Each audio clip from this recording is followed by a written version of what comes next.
এই ব্রাহ্ম কৃষ্ণ এর মূল রূপটা বলি আপনাদের। এর মূল নাম হলো শ্রীকৃষ্ণ। কি নাম? শ্রীকৃষ্ণ। আর একটা নাম হলো, তাদের স্লোগান হলো, আমরা যেমন মুসলমানরা বলি নারায়ে তাকবীর আল্লাহু আকবার, নানান শব্দে আমরা তাকবীর দেই, তারা তাকবীর দেয় শ্রীকৃষ্ণ কৃষ্ণ কৃষ্ণ রাম রাম, কৃষ্ণ কৃষ্ণ রাম রাম। এরপরে তাকবীর দেয় হরে কৃষ্ণ হরে কৃষ্ণ হরে কৃষ্ণ। এটা হলো তাদের তাকবীর। তার পোশাক আদি সব কিছুতে দেখবেন যে খুব সুফি সাধু হয়ে থাকে। সাধু হওয়ার পর এই ধর্ম আসছে আপনার আমেরিকা থেকে, যুক্তরাষ্ট্র থেকে, ইউক্রেন থেকে আসছে এই ধর্ম। ধর্মযাজকরা অনেক পূর্বের, এই কৃষ্ণ নামক একটি বাচ্চা ছিল, এই বাচ্চা থেকে তারা পূজা করে আসছে। আস্তে আস্তে 1960 সনে 1960 সালে আমাদের ভারতে এই কৃষ্ণর আবির্ভাব শুরু হয়ে যায়। আবির্ভাব হতে হতে এমন পর্যায়ে চলে যায় যে তারা এখন হিন্দু নামেই পরিচিত। আসলে তারা হিন্দু না, তারা হলো ব্রাহ্মণ, তারা কৃষ্ণ। হিন্দুরা তো দুর্গা পূজা করে, কিন্তু তারা দুর্গা পূজার মধ্যে এমন কিছু আকৃতি দেখায় যে আমরা তোমাদের এই পূজাটাকে আরো সুন্দর করে তুলব। আসুন, তাদের মূল পরিচয়, তাদের মূল পরিচয় হলো তারা ইহুদিদের দালাল। তারা কার দালাল? ইহুদির দালাল। তারা হলো ইসরায়েলি বংশের একটা সনাতন ধর্ম। তারা তাদেরকে গোপন করে তারা হিন্দুদের সাথে মিলে তারা নানানভাবে আত্মসাৎ করে, হিন্দুদেরও ক্ষতি করে, তাদেরও জমি নেয়। এখনো খবর নিয়ে দেখবেন ভারতে অনেক জায়গায় তারা জমি আত্মসাৎ করেছে। এমনকি আমাদের দেশেও হিন্দুদেরকে নানান জায়গায় ঠকিয়েছে। কিন্তু সব জায়গায় দেখায় আমরা হিন্দুদের সহযোগিতাতা, মদতদাতা। আমি বলতে চাই, তুমি হিন্দুদের মদতদাতা, সহযোগিতাতা, তুমি চন্দ্র সূর্য কৃষ্ণ, তুমি ব্রাহ্মণ, সব কিছু ঠিক আছে, কিন্তু আমি এটা জানতে চাই, মুসলমানের গায়ে যদি তোমরা আঘাত করো তাহলে মুসলমান বসে থাকতে পারবে না।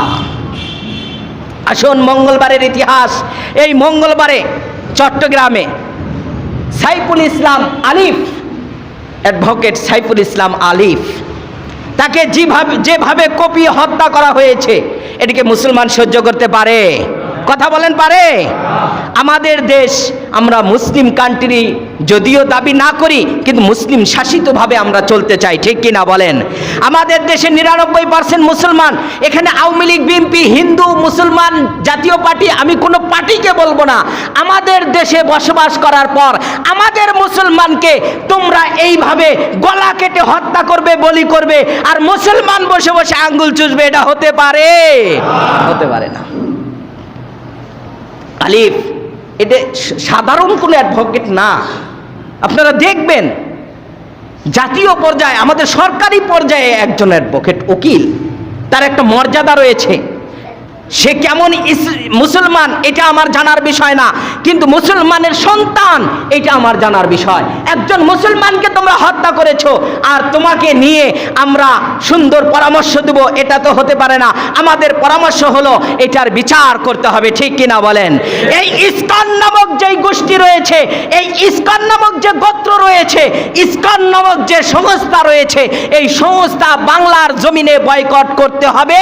বয়কট করতে আমরা রাজি আছি এবং সবাই এক সুরে আওয়াজ তুলব, ইসকন মুক্ত বাংলা চাই, ঠিক কিনা বলে?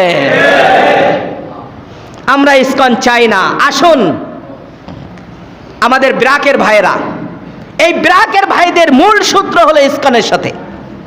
ব্র্যাকের ভাইদের আপনারা তথ্য বের করবেন যে ব্র্যাকের মূল থিওরি কোথায় থেকে আসছে, ইসকন থেকে আসছে। এটা তাদের হলো একটা ইস্যু, সুন্দর লেবেল লাগিয়ে লাগিয়ে নানানভাবে মুসলমানদেরকে তারা শেষ করে। কোন জায়গায় নাম দেয় কারিতাস, কোন জায়গায় নাম দেয় লাইফ বয় ইন্স্যুরেন্স, কোন জায়গায় নাম দেয় ব্র্যাক, কোন জায়গায় আবার নানান নাম দিয়ে দিয়ে সুন্দরভাবে আশ্রয় কেন্দ্র তারা তৈরি করেছে। আর সেখানে মুসলমানদেরকে আনে আর তাদের ঈমানটা হরণ করে।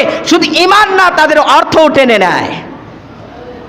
এই জন্য আপনারা চান না ইসকন আমাদের দেশ থেকে চলে যাক? চান এটা?